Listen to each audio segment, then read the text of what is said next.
नमस्कार। आज हम क्षितिज भाग 1 कक्षा 9th से गद्य खंड से नाना साहब की पुत्री देवी मैना को भस्म कर दिया गया पाठ के अभ्यास प्रश्न उत्तर देखेंगे।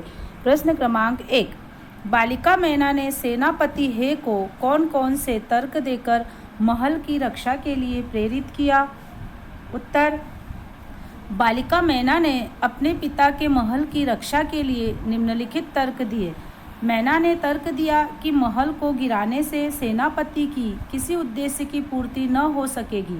2, मैना ने अंग्रेजों के विरुद्ध शस्त्र उठाने वालों को दोषी बताया और कहा कि इस जड़ पदार्थ मकान ने कोई अपराध नहीं किया। 3, अंत में मैना ने सेनापति हे को अपना परिचय देकर बताया कि उन्हें उनकी पुत्री मेरी की सहेली है की रक्षा करनी चाहिए।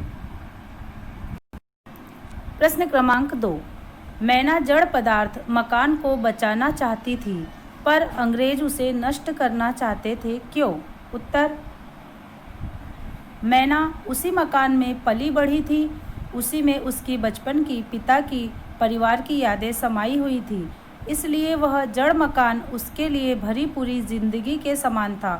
वह उसके जीवन का भी सहारा हो सकता था, इसलिए वह उसे बचाना चाहती थी।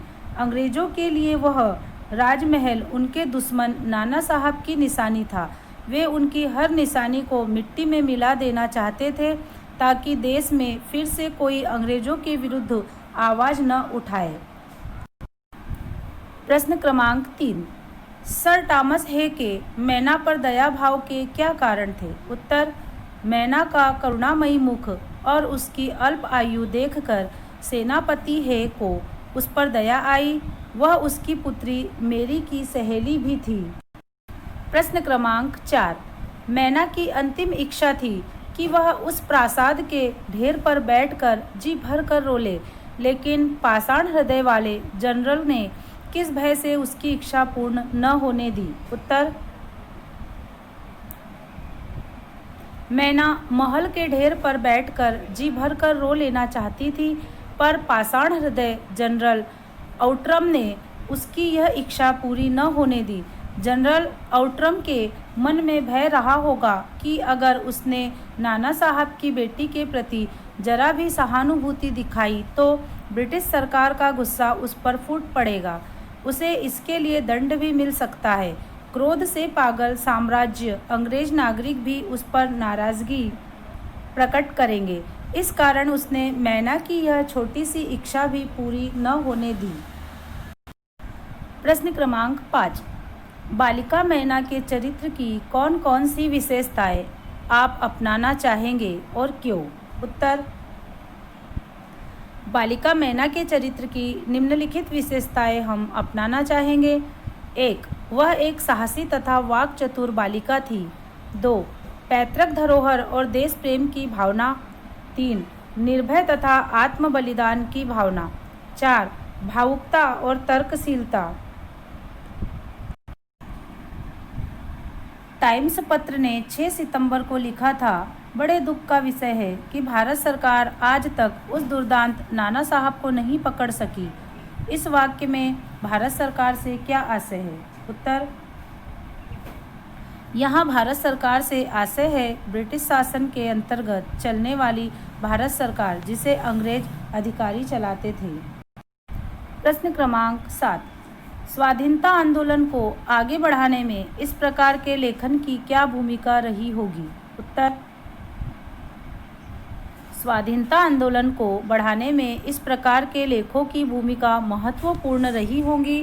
लोग जब अंग्रेजों के अत्याचारों को पढ़ते होंगे तो उनके विरुद्ध हो जाते होंगे। जब वे मैना जैसी निडर बालिका के निर्मम वध की बात सुनते होंगे तो उनका हृदय करुणा से भर उठता होगा। तब उनका मन त्याग, बलिदान और संघर्ष के लिए तैयार हो जाता होगा। यही भावना स्वाधीनता आंदोलन को बढ़ाने में मददगार सिद्ध हुआ होगा।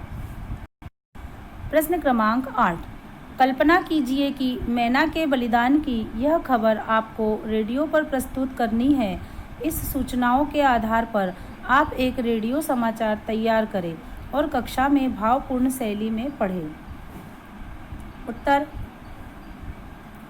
यह आकाशवाणी का कानपुर चैनल है और इस वक्त आप अपना नाम लेख के साथ हैं।